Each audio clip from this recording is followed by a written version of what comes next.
My wife cheated on me, but instead of supporting me, my mom defended her. She kept saying, "It was just one mistake. Don't throw your family away over it." I couldn't accept that, so I cut them both out of my life. Now, 8 months later, my mom is in the hospital and wants to make peace before it's too late. I honestly don't know if I should even care. Here's what happened. I'm a 35-year-old civil engineer. I've spent the last 10 years building my career at a mid-sized engineering firm, designing commercial buildings and infrastructure projects. It's not the most exciting job to talk about, but it pays well and has given me a stable life. Thanks to an inheritance from my grandfather, I paid off my mortgage early, so I'm debt-free, have a healthy retirement account, and have been financially secure for years. My wife, Rachel, is 33 and worked as an office manager at a dental practice. We were together for 9 years and married for 7. We met through mutual friends at a barbecue, dated for 2 years, and then got married. Nothing about our relationship seemed unusual. We got along well, shared similar goals, and slowly built a life together. The early years of our marriage were happy. We bought a house, renovated it one room at a time, hosted family dinners, and took simple vacations to places like Branson and Pigeon Forge. Rachel wanted children someday, but we both agreed to wait until we were in a stronger financial position. Looking back, I wonder if our different attitudes toward money should have warned me. I was always focused on saving and planning for the future, while Rachel loved spending on upgrades and decorations. We spent weekends walking through Home Depot choosing paint, flooring, and fixtures. I handled most of the renovation work myself, while she picked out stylish details that often cost far more than the practical options. Money became our biggest source of disagreement. I wanted to invest extra income or grow our retirement savings. Rachel preferred remodeling another room or booking expensive vacations. We usually compromised, but in reality, that often meant I spent more than I was comfortable with just to avoid arguments. My mother, Linda, who was 64, absolutely loved Rachel from the beginning. She treated her like the daughter she never had. They went shopping together, met for lunch, and spent hours talking on the phone about recipes, decorating ideas, and everyday life. At first, I thought it was wonderful because my mom finally had someone else to focus on instead of constantly criticizing me. My mom had always been incredibly opinionated. When I was in college, she called several times a week to make sure I was eating properly and attending class. After I bought my first car, she lectured me about maintenance. Even after earning my engineering degree, she insisted I should have gone into medicine instead. Once Rachel became part of the family, that attention shifted towards supporting her.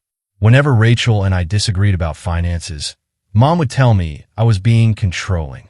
If Rachel complained that I worked too many late nights, Mom would lecture me about balancing work and family. It slowly became a pattern where the two of them always seemed to be on the same side, leaving me feeling like I was constantly outnumbered. I ignored it because I convinced myself that families sometimes work that way. My younger brother, Derek, who is 30, lived about 2 hours away with his wife and 2 children. We were never especially close. Growing up, he was always Mom's favorite and could seemingly do no wrong. Even so, we stayed civil and got along well enough whenever the family gathered. Everything fell apart on an ordinary Tuesday evening in March. I had stayed late at work finishing calculations for an important project deadline. By the time I got home, it was around 8 o'clock. I expected Rachel to be relaxing in the living room watching one of her reality shows, but the house was almost completely dark except for the light coming from her bedroom. I assumed she had gone to bed early. When I opened the bedroom door, my entire world collapsed. Rachel was in our bed with another man I had never seen before. They both scrambled to pull the sheets over themselves, but it was already too late. The fear and guilt on Rachel's face told me everything before a single word was spoken. For a moment, I couldn't even process what I was seeing. It felt unreal, as if I were watching someone else's life fall apart instead of my own. My mind started focusing on the smallest, strangest details, almost like I was watching everything from outside my own body. I noticed the expensive watch sitting on my nightstand. Rachel's clothes were scattered across the bedroom floor I had vacuumed just a few days earlier. The room smelled like a cologne I'd never smelled before. Even the bed sheets we had picked out together at Target 6 months earlier were now wrapped around someone who wasn't me. The guy began stammering, pulling the sheet up to his chest as if modesty suddenly mattered. Rachel just sat there, frozen, her mouth open but unable to speak. For about 5 long seconds, nobody moved. It felt like someone had pressed pause on the worst moment of my life. Then Rachel finally spoke. "This isn't what it looks like." I actually laughed. "It looks like my wife is in bed with another man. In my house. In my bed. What else could it possibly be?" The man turned out to be Kyle, a pharmaceutical sales representative who had been visiting the dental office where Rachel worked for the past 6 months. As he hurried to get dressed, I noticed he fit every stereotype. Smooth talker, expensive watch, nice car sitting in my driveway. The type who probably had a polished routine that worked on bored office managers looking for something more exciting than their dependable husbands. "Look, man, I am sorry, Kyle mattered. Get out of my house." He didn't argue. He grabbed his shoes and rushed out of the bedroom. About 30 seconds later, I heard the front door slam, followed by the sound of his car tearing out of my driveway, so fast it left tire marks on the concrete I had pressure washed only a month before. Rachel had started crying by then, clutching the sheet tightly around herself. "Please, let me explain." I didn't yell.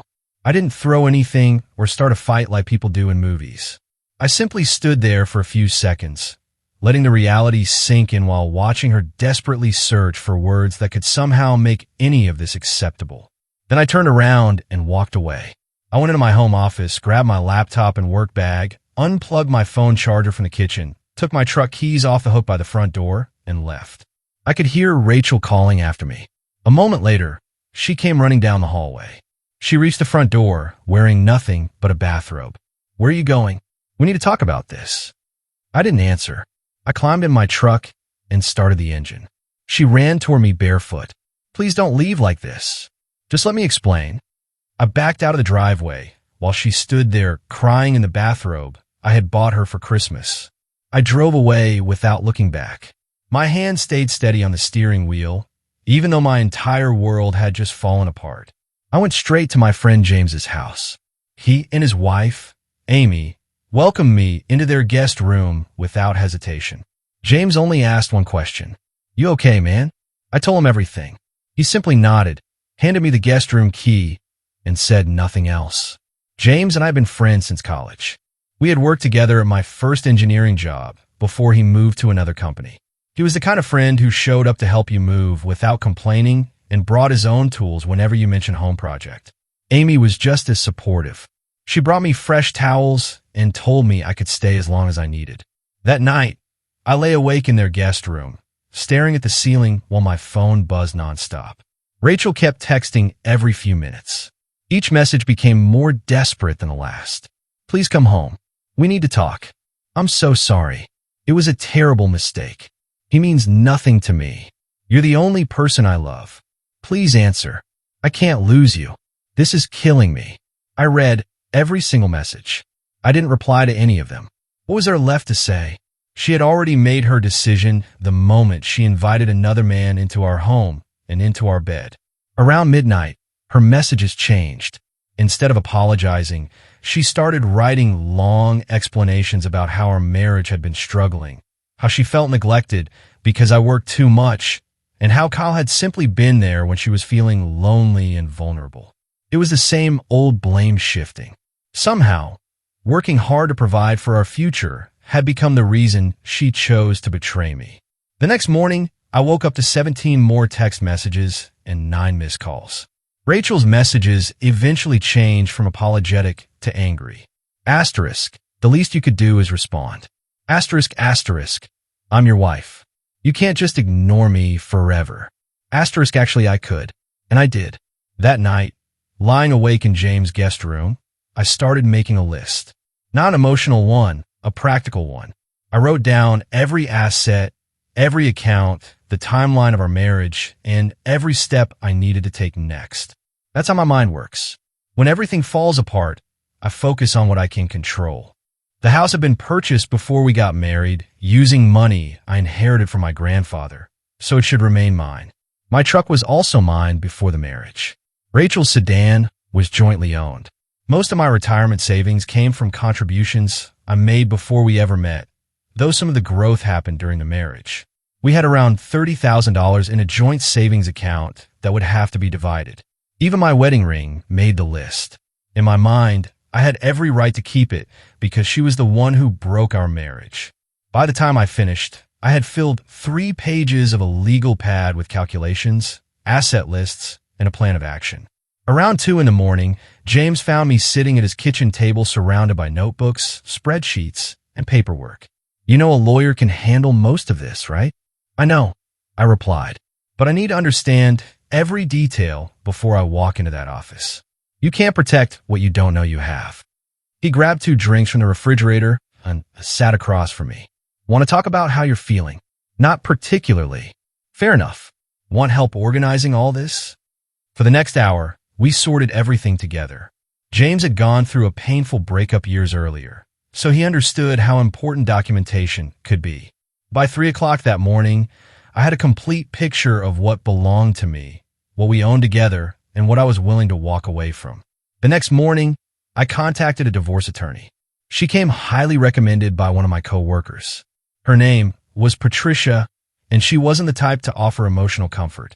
She was direct, professional, and focused entirely on the legal side of things, which was exactly what I needed. During our first meeting, she asked one simple question. "Do you want to save the marriage?" "No, Ian Surat. I want a clean divorce, a fair division of our marital assets, and I want it finished as quickly as possible." She nodded. "That makes my job easier.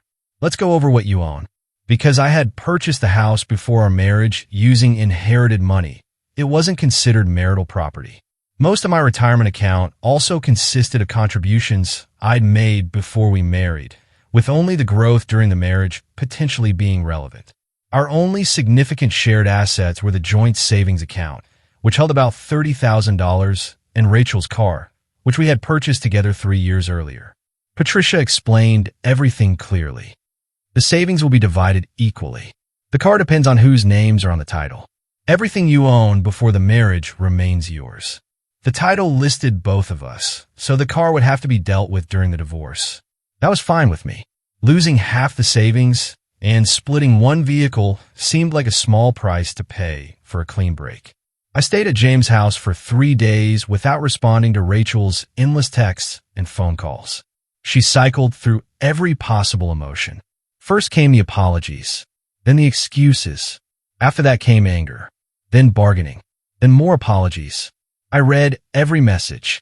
I answered none of them. On the 4th day, my mother called. "Sweetheart, Rachel told me what happened. You need to come home and work this out." "That's not happening, Mom." "Don't be so dramatic. Married couples go through rough patches. You can't throw away 7 years over one mistake." That word again. Asterisk mistake. Asterisk as if Rachel had accidentally picked up the wrong carton of milk at the grocery store instead of choosing to bring another man into our home and into our bed. "It wasn't a mistake, Mom," I said calmly. "Mistakes are accidents. This was a choice." "She's devastated. She made a terrible decision, but she loves you. You need to forgive her and move on." I kept my voice steady. "I'm filing for divorce. I'll contact her about collecting the rest of my things. You're making a huge mistake. Marriage requires forgiveness. Your father and I had problems too, but we worked through them. Dad cheated on you." Silence filled the line. "No," she finally replied, "but we had our issues. You're being stubborn and prideful. Rachel deserves another chance. She had 7 years of chances not to sleep with someone else. She wasted every one of them.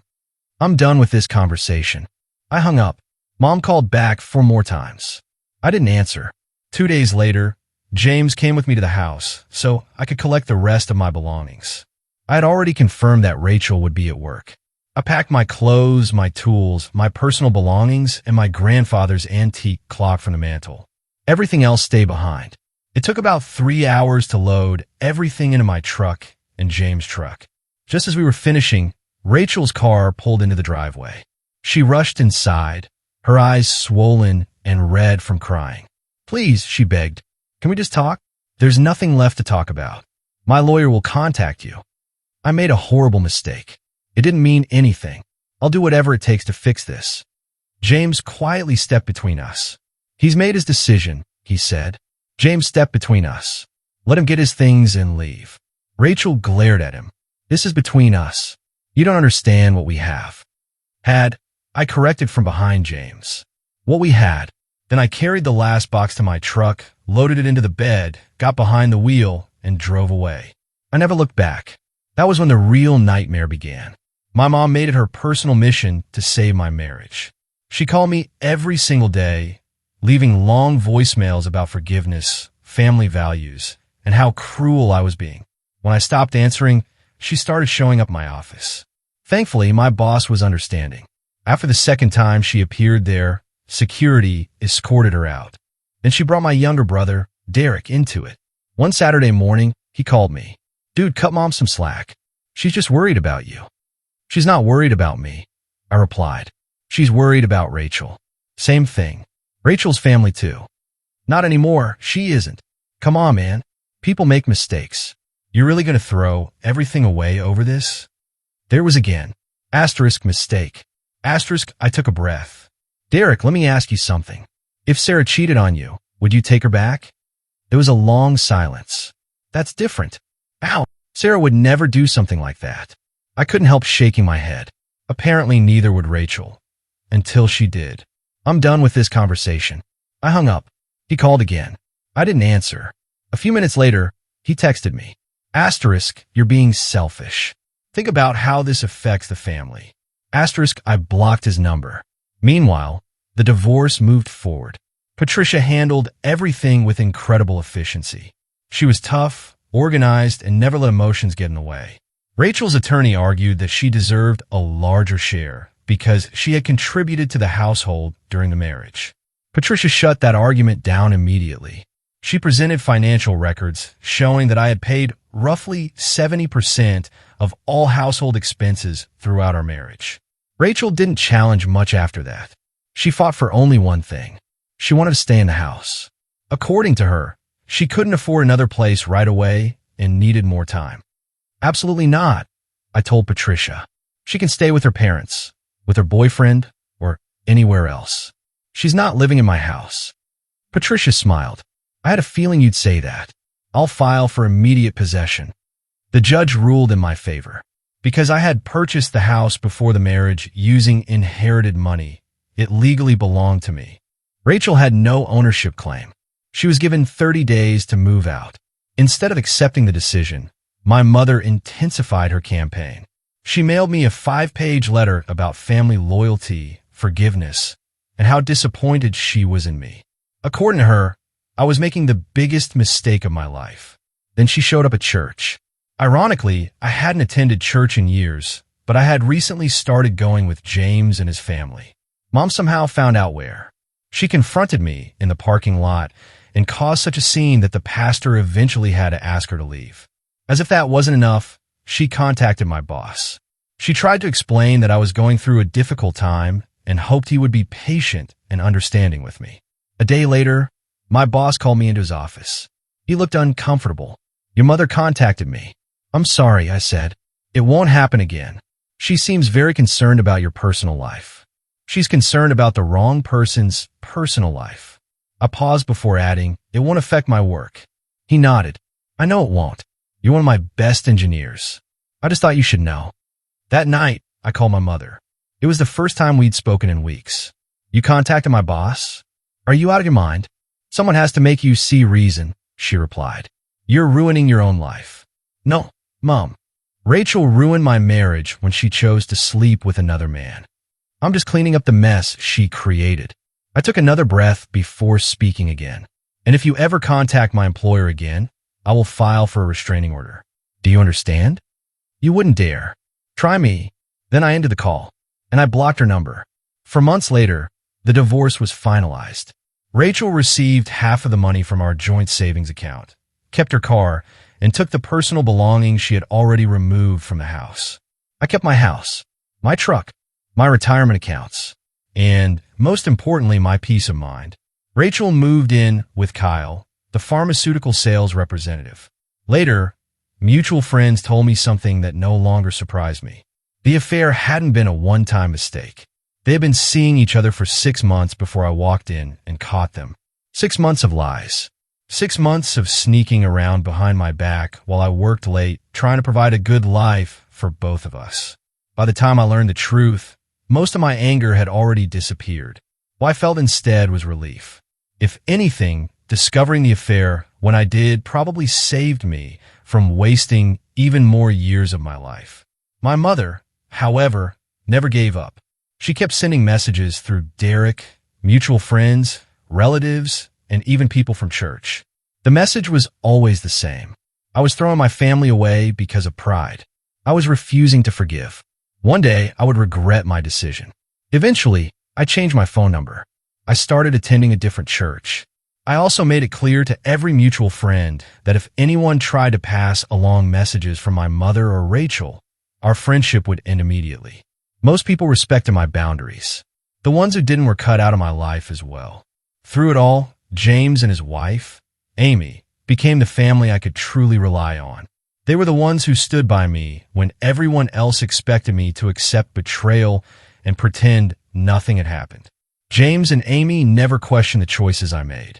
They never told me I should forgive Rachel. They never tried to play peacemaker. They simply gave me the space to heal without judgment. James helped me repaint the bedroom because I couldn't stand looking at the walls anymore. Every corner reminded me of what had happened there. Amy helped me shop for new furniture to replace the pieces Rachel had taken. As we finished putting together a new bed frame, she smiled and said, "You're rebuilding my retirement accounts, and most importantly, my peace of mind." Rachel moved in with Kyle, the pharmaceutical sales representative. Later, mutual friends told me something that no longer surprised me. The affair hadn't been a one-time mistake. They had been seeing each other for 6 months before I walked in and caught them. 6 months of lies. 6 months of sneaking around behind my back while I worked late, trying to provide a good life for both of us. By the time I learned the truth, most of my anger had already disappeared. What I felt instead was relief. If anything, discovering the affair when I did probably saved me from wasting even more years of my life. My mother, however, never gave up. She kept sending messages through Derek, mutual friends, relatives, and even people from church. The message was always the same. I was throwing my family away because of pride. I was refusing to forgive. One day, I would regret my decision. Eventually, I changed my phone number. I started attending a different church. I also made it clear to every mutual friend that if anyone tried to pass along messages from my mother or Rachel, our friendship would end immediately. Most people respected my boundaries. The ones who didn't were cut out of my life as well. Through it all, James and his wife, Amy, became the family I could truly rely on. They were the ones who stood by me when everyone else expected me to accept betrayal and pretend nothing had happened. James and Amy never questioned the choices I made. They never told me I should forgive Rachel. They never tried to play peacemaker. They simply gave me the space to heal without judgment. James helped me repaint the bedroom because I couldn't stand looking at the walls anymore. Every corner reminded me of what had happened there. Amy helped me shop for new furniture to replace the pieces Rachel had taken. As we finished putting together a new bed frame, she smiled and said, "You're rebuilding. That's healthy." I threw myself into work. I volunteered for extra projects, stayed late at the office, and buried myself in engineering calculations, blueprints, and design work. Eventually, all that effort paid off. After successfully leading a major commercial complex project, I was promoted to senior engineer. The raise was significant. For the first time, I could fully maximize my retirement contributions and still have plenty of money left over. Outside of work, James convinced me to start going to the gym with him. Over the next several months, I lost 15 pounds, built muscle, and felt healthier than I had in years. It turns out that when you're no longer spending every evening watching reality TV you never cared about, you suddenly have time to invest in yourself. I also joined a recreational softball league. It gave me the chance to meet people who knew absolutely nothing about my divorce. We showed up, played ball, grabbed dinner afterward, and talked about sports, work, and everyday life. It was simple. It was peaceful. And for the first time in a long while, it felt normal. About 6 months after my divorce was finalized, I went on my first date. I met Sarah through the softball league. She played on the women's team that practiced after hours. Like me, she was an engineer, though she worked for a different company. One evening after practice, we grabbed coffee together. We talked about work, sports, and everything except heavy life issues. On our third date, I decided to be completely honest. I should probably tell you something, I said. I got divorced earlier this year. My wife cheated on me. Everything's been finalized for a few months now, but I wanted you to know. Sarah nodded. I appreciate you telling me. Then she smiled gently. I got divorced 2 years ago. For different reasons, she added, but I understand. She looked at me for a moment. Are you over it? I'm getting there. That's healthy. I threw myself into work. I volunteered for extra projects, stayed late at the office, and buried myself in engineering calculations, blueprints, and design work. Eventually, all that effort paid off. After successfully leading a major commercial complex project, I was promoted to senior engineer. The raise was significant. For the first time, I could fully maximize my retirement contributions and still have plenty of money left over. Outside of work, James convinced me to start going to the gym with him. Over the next several months, I lost 15 pounds, built muscle, and felt healthier than I had in years. It turns out that when you're no longer spending every evening watching reality TV you never cared about, you suddenly have time to invest in yourself. I also joined a recreational softball league. It gave me the chance to meet people who knew absolutely nothing about my divorce. We showed up, played ball, grabbed dinner afterward, and talked about sports, work, and everyday life. It was simple. It was peaceful. And for the first time in a long while, it felt normal. About 6 months after my divorce was finalized, I went on my first date. I met Sarah through the softball league. She played on the women's team that practiced after hours. Like me, she was an engineer, though she worked for a different company. One evening after practice, we grabbed coffee together. We talked about work, sports, and everything except heavy life issues. On our third date, I decided to be completely honest. I should probably tell you something, I said. I got divorced earlier this year. My wife cheated on me. Everything's been finalized for a few months now, but I wanted you to know. Sarah nodded. I appreciate you telling me. Then she smiled gently. I got divorced 2 years ago. For different reasons, she added, but I understand. She looked at me for a moment. Are you over it? I'm getting there. I admitted. Some days are easier than others. That's fair. We took things slowly. She already had her own home, her own successful career, and her own life. She wasn't looking for someone to rescue her. She didn't expect me to fix anything. All she wanted was good company. It was refreshing. Of course, it didn't take long for my mother to hear about Sarah. Derek's wife happened to see us having dinner together and reported it back to the family. Soon afterward, messages started arriving through Derek's wife's Facebook account. Asterisk, your mom really wants to talk to you. Asterisk, asterisk, she misses you. Asterisk, asterisk, family is forever. Asterisk, asterisk, she's not doing well. Asterisk, I ignored every single one. Then, 8 months after I had walked away from both Rachel and my mother, everything changed. One Wednesday evening, James knocked on my front door. Derek called me, he said. The moment I saw his face, I knew something was wrong. Your mom's in the hospital. My stomach dropped. What happened? Heart attack. He paused before continuing. She's stable for now, but it was serious. Derek thought you should know. I sat down on the couch, trying to process what he'd just told me. Part of me wanted to feel nothing. After everything she'd done, after choosing Rachel over her own son, after months of harassment and manipulation, why should I care? But she was still my mother. She was the woman who had raised me. The one who comforted me after childhood injuries, celebrated my successes, taught me how to ride a bike, and later showed me how to balance a checkbook. I looked up at James. Did Derek say anything else? He nodded slowly. Just that she's asking for you. He hesitated. She wanted to talk before.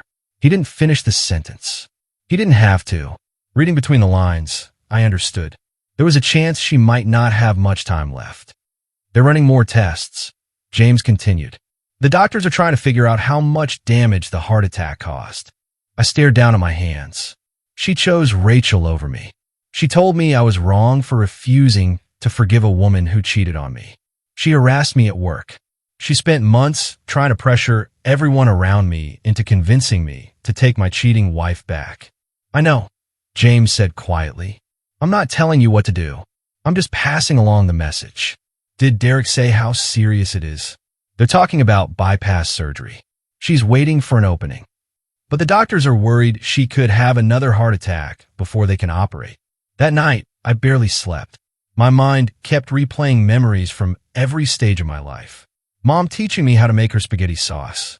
Mom crying with pride at my college graduation. Mom telling me Rachel was perfect for me when we first started dating. Then another memory. Mom insisting I was throwing my family away because of my pride. The next morning, I called Derek's wife, Michelle. How bad is it? Really? Her voice was gentle. The doctors think she could still have many good years if the surgery goes well. But she'll need to make major lifestyle changes and avoid stress. She paused. The heart attack was severe. They're watching her very closely. Derek said she wants to talk to me. She does. She's been asking for you ever since she woke up. Michelle hesitated before adding, she keeps saying she wants to mend bridges before it's too late.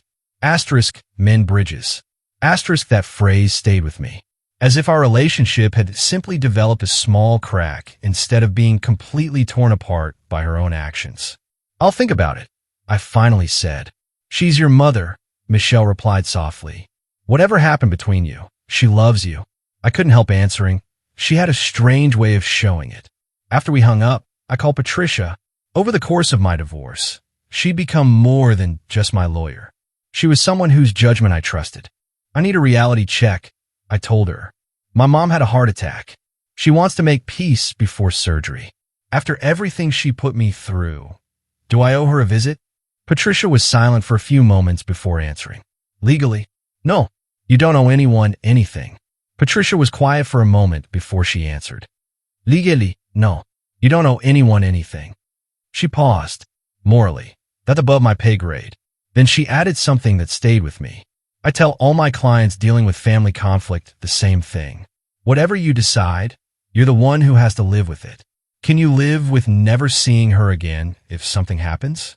And can you live with seeing her if it pulls you back into the same manipulation? Only you know the answer. That weekend, I drove to the hospital. I didn't tell anyone I was coming. I simply arrived during visiting hours and asked the receptionist for Linda's room. When I walked inside, she looked smaller. The strong, stubborn woman I remembered was gone. In her place was a fragile woman lying in a hospital bed, wearing a hospital gown and surrounded by monitors. The moment she saw me, her face lit up. You came. I pulled up a chair, but kept some distance between us. Michelle said you wanted to talk.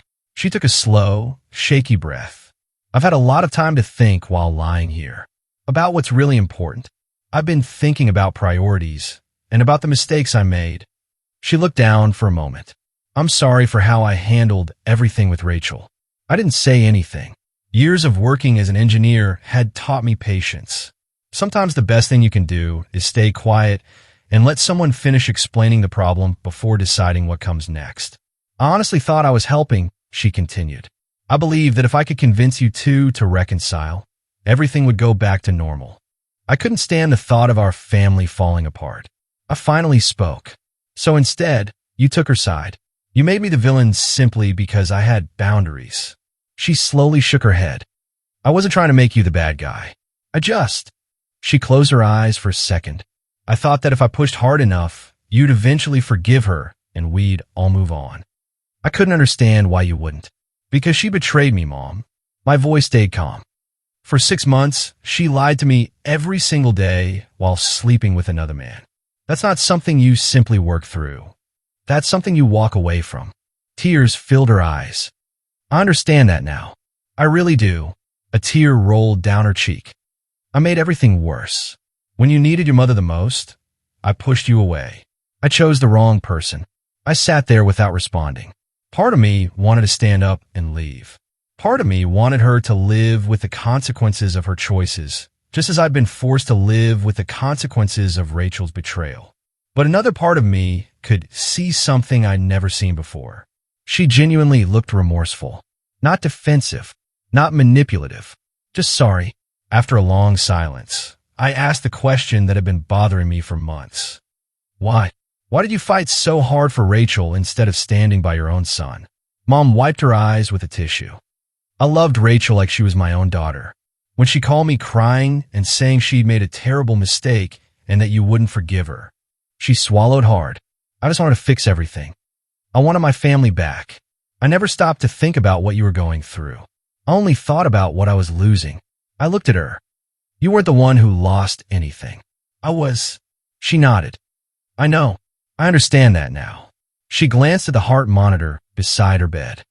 Lying here, wondering if I might die before I had the chance to make this right. It changes your perspective. She slowly reached her hand toward me, but stopped before touching mine. I'm sorry. I'm sorry I wasn't the mother you needed during the hardest time of your life. I'm sorry I put my own feelings ahead of yours. I'm sorry I tried to manipulate you into doing what I wanted instead of supporting your decision. Her apology sounded sincere, but I've been hurt before. I'd learned that sometimes people say exactly what they think you need to hear. I wasn't ready to trust words alone. After a moment, I asked, "Where's Rachel now?"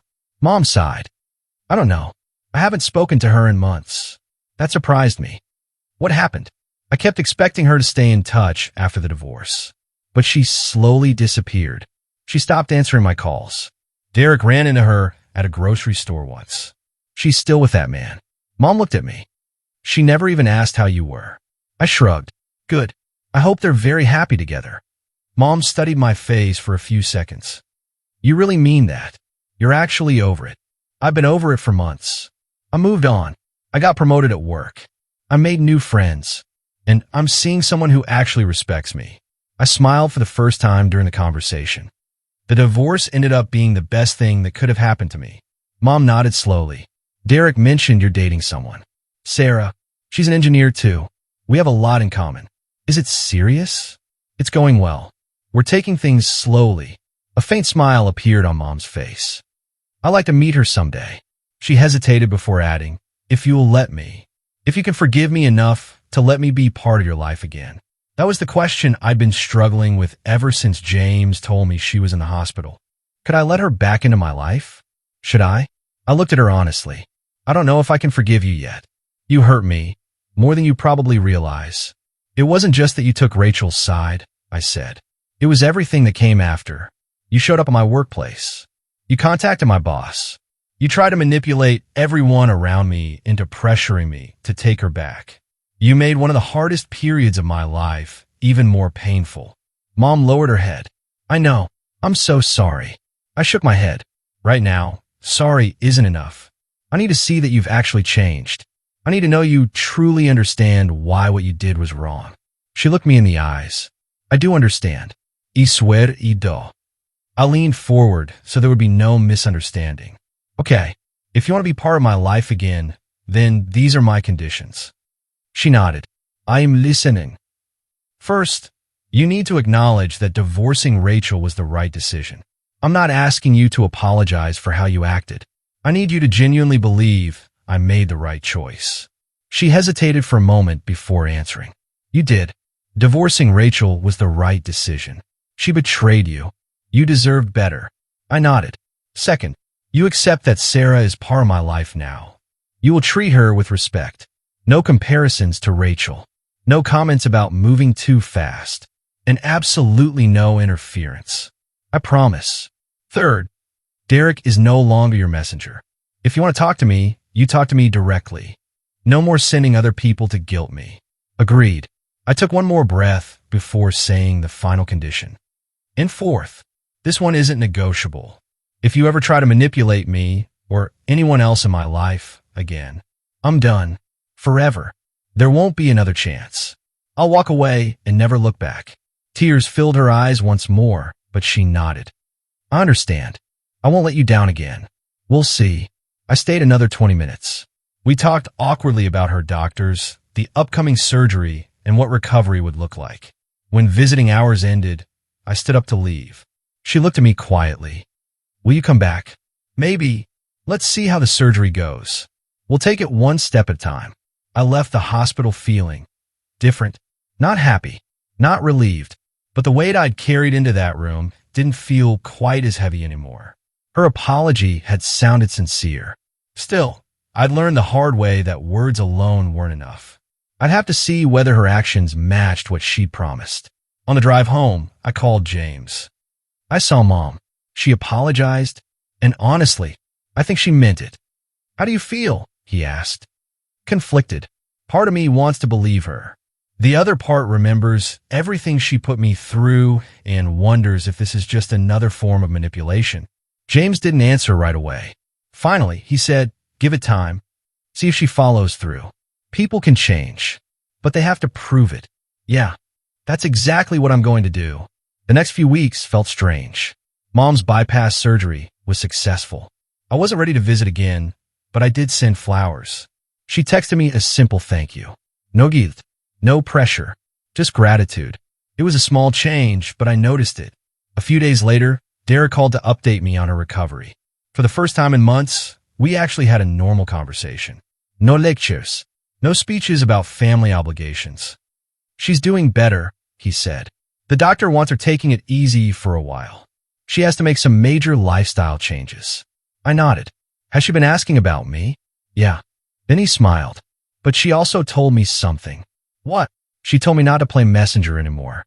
She said if she wants to talk to you, she'll text you herself." I couldn't help smiling a little. "Good." There was a brief silence before Derek spoke again. "Look, I am sorry for how I treated you during the divorce. Mom had me convinced you were the one being unreasonable. I should have supported you instead of piling on." His apology genuinely caught me off guard. "Thanks. I appreciate you saying that. I've heard Sarah's pretty great," he added. "Maybe someday the four of us, me, Michelle, you, and Sarah, could grab dinner together. Maybe, but let's not rush anything." Fair enough. About a month after her surgery, Mom sent me a text asking if I'd come over for Sunday dinner. Just me. She specifically said she wasn't inviting Sarah yet because she didn't want anyone to feel uncomfortable or overwhelmed. I agreed, mostly because I wanted to see whether this change was real or simply the result of a near-death experience. When I arrived, she looked different. She had lost weight. She moved more slowly. The surgery had clearly taken a toll on her. But when she opened the door, she smiled warmly and gave me a careful hug, making sure not to put pressure on her healing chest. "Thank you for coming." Dinner started off awkwardly. After months without speaking, we had forgotten how to talk to each other. The conversation felt forced at first, but little by little, things became more natural. She asked about work. She wanted to hear about my latest engineering projects. She even asked about Sarah. She didn't criticize. She didn't compare. She didn't pry. She simply listened. After I finished telling her a little about Sarah, Mom smiled. "She sounds wonderful. I'd like to meet her someday. When you're ready, I'll think about it." Near the end of dinner, Mom quietly set down her fork and looked at me. "I've started seeing a counselor. Someone who specializes in family relationships. She's helped me understand how wrong I was." She paused before continuing, not just in the way I acted, but in how I saw the entire situation. She looked me straight in the eyes. "You were the victim, and somehow, I made you feel like the villain." I didn't know what to say. "I'm trying to become a better person, not only for you, but for myself. I need to learn how to respect other people's boundaries.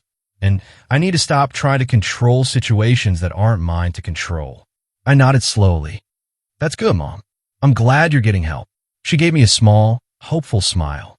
"I know I can't undo everything I did, but I hope that one day you'll let me be part of your life again. Not the way things used to be, but in whatever way you're comfortable with. I don't expect things to ever go back to the way they were," Mom said quietly. "But maybe we can build something new, something healthier." I thought about her words for a moment before answering. "Maybe we can, but it's going to take time." She nodded. "I understand. I'll wait as long as it takes." Over the next 3 months after her surgery, I slowly started to believe she really had changed. She would text me occasionally, but she never expected an immediate reply. She sent me a birthday card without filling it with guilt or emotional pressure. When I told her I wasn't ready for family gatherings yet, she respected that decision without arguing.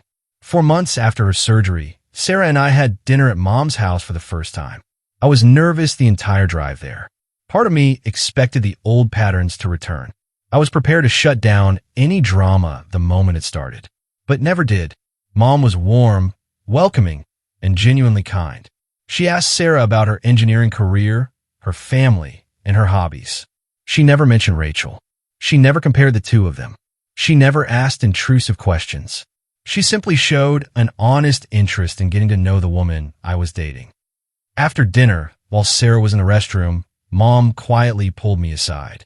"She's wonderful. I can see why she makes you happy." "Thanks, Mom."